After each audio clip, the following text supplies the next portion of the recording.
নমস্কার বন্ধুরা, আজকে তোমাদের কাছে একটা নতুন ভিডিও এনেছি এবং তোমরা আগের ভিডিও দেখে এত সুন্দর ভালোবেসেছো এবং রেসপন্স এসছে, সেই থেকে মনে হয় যে তোমাদের ওই জিনিসটা দেখে আমার আরো ভালো লেগেছে, যার জন্যই তোমাদের আর একটা নতুন জিনিস দেখাতে এনেছি। মায়েরা প্রথমে একটু ডিটেলস দিইনি যে আমি এক্স্যাক্টলি কোন জায়গায় আছি। আমি অ্যাকচুয়ালি রয়েছি বারাইপুরের স্টেশনের পাশে, দালাল বাড়িতে। দালাল বাড়িতে অ্যাকচুয়ালি এটা দালাল বাড়ি। এটা অ্যাকচুয়ালি দালাল বাড়ি কেন বলে সেটা ডিটেলসে তোমাদের বলবো। এটা ঠিক বারাইপুর স্টেশন থেকে একটু সোজা হাঁটলেই কাউকে জিজ্ঞেস করবে যে আমি বারাইপুর দালাল বাড়ি যাব, যে কোনো লোক দেখিয়ে দেবে। ঠিক আছে?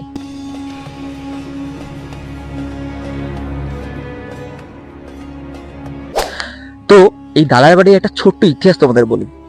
হ্যাঁ, এই দালাল বাড়িটি মূলত মথুরানাথ দালালের বাড়ি।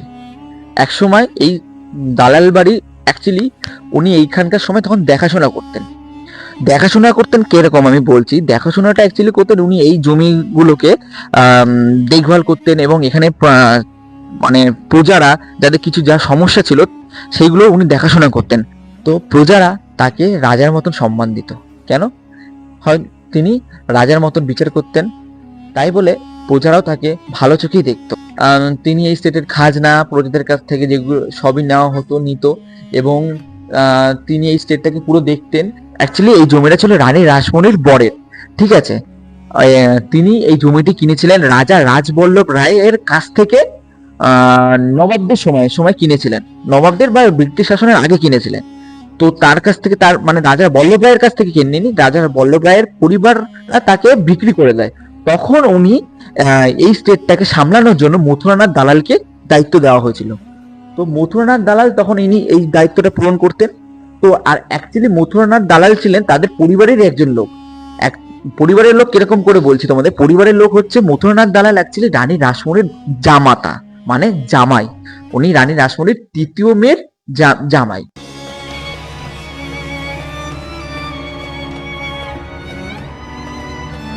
মথুরানাথ দালালের বাড়ি সেই দুর্গা মন্দিরের সামনেই, সেই জমিদার বাড়ির সামনেই রয়েছে দুর্গা মন্দিরটা।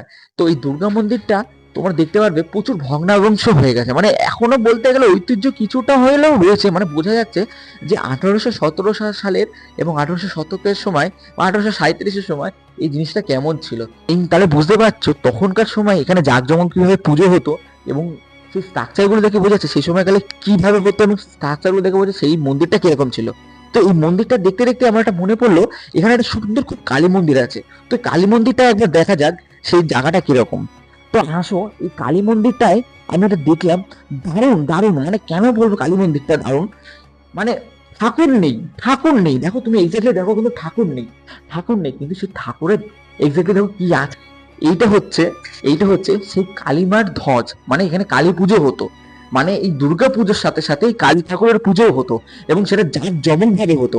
মানে বুঝতে পারছো যে জমিদারদের পুজো কিরকম হয়, মানে তুলনা এরকম। মানে আমাদের এখানে যদি গোটা শহরে যদি সেই পুজো হয় তার থেকেও বড় ভাবে পুজো হয়। মানে তাদের তো পুজো মানে একটা বলতে গেলে রাজার পুজোর মতো। তো সেই পুজো এখানে হতো। এই মন্দিরটা দেখে বোঝা যাচ্ছে প্রায় 250 থেকে 300 বছর হতে যায়, আরো পুরনো। মানে যতটুকু এক্স্যাক্টলি মানে আমার আইডিয়া থেকে, যত রিসার্চ থেকে জানা, 250 থেকে 300 বছর হবে। ঠিক আছে? হয়তো তার বেশিও হতে পারে। ঠিক আছে? তো আমি এইটাই দেখাচ্ছি, সেই স্ট্রাকচার গুলো তুমি একটু দেখো। স্ট্রাকচার গুলো আমি দেখাতে বলবো। স্ট্রাকচার গুলো দেখো যে এখনো কিন্তু একটা কোনাও কিন্তু ভাঙেনি, হয়তো কিছুটা ধ্বংসাবশেষ হয়েছে। বারাইপুরের দুর্গাপুজো কিন্তু বিশাল বড় বিখ্যাত। সে সময় তো দুর্গাপুজো বিখ্যাত হতোই। এবং কেন বলছি, এই জমিদারদের পুজো কিন্তু 300 বছরের পুরনো। মানে 300 বছরে, ভাবতে পারছো মানে সেই সময় দুর্গাপুজো কি হতো, এবং এখনো সেটা বিখ্যাত হয়ে রয়েছে। এখনো এখানে পুজো হয় না। আর একটা জায়গা আছে, এই জমিদারদেরই আর একটা বাড়ি আছে, দ্বিতীয় বাড়ি, সেটাও 300 বছরেরই পুরনো, কিন্তু সেখানে এখনো দুর্গাপুজো হয়। তো এখন তো এখানে পুজো হয় না, মন্দিরের অবস্থা দেখতে পাচ্ছ কিরকম। তো তোমাদের যদি এই ভিডিওটা দেখে পছন্দ হয় এবং ভালো লাগে, যদি ভালো সেরকম আগের ভিডিওর মতন রিভিউ পাই বা রেসপেক্ট পাই যে হ্যাঁ তোমাদের ভালো লেগেছে, তাহলেই আমি সেই দ্বিতীয় যে বাড়িটা এখন যে পুজো হচ্ছে, যে জমিদার বাড়ির যে দুর্গা পুজো, আর একটা বাড়িতে, সেকেন্ড বাড়িতে, সেই বাড়িটাই আমি পার্ট 2-তে তোমাদের দেখাবো। যদি তোমরা এই ভিডিওটা দেখে মনে ভালো লেগেছে আবার সেই রেসপন্স করো, তাহলেই আমি তোমাদের দেখাবো।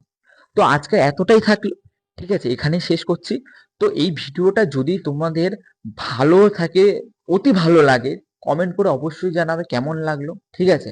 এবং যদি দেখি তোমাদের কমেন্টও আসছে, ভালো রেসপন্স আসছে, তাহলেই আমি পরের যে বাড়িটা আছে ওই ভিডিওটা সবচেয়ে আরো বেশি এর থেকেও জমজমাট করে বানাবো, এবং সেটা একটা তোমাদের কাছে সারপ্রাইজ থাকবে। তো তোমরা ভালো থেকো, সুস্থ থেকো, এবং তোমাদের পরিবারের সবাই ভালো থাকে। তো আজকের আমি এখানেই শেষ করলাম। আর এরকম করে ভিডিও দেখো এবং পাশে থেকো, এবং অবশ্যই চ্যানেলটাকে সাবস্ক্রাইব করো এবং তোমাদের বন্ধুগুলোকে শেয়ার করো। ধন্যবাদ।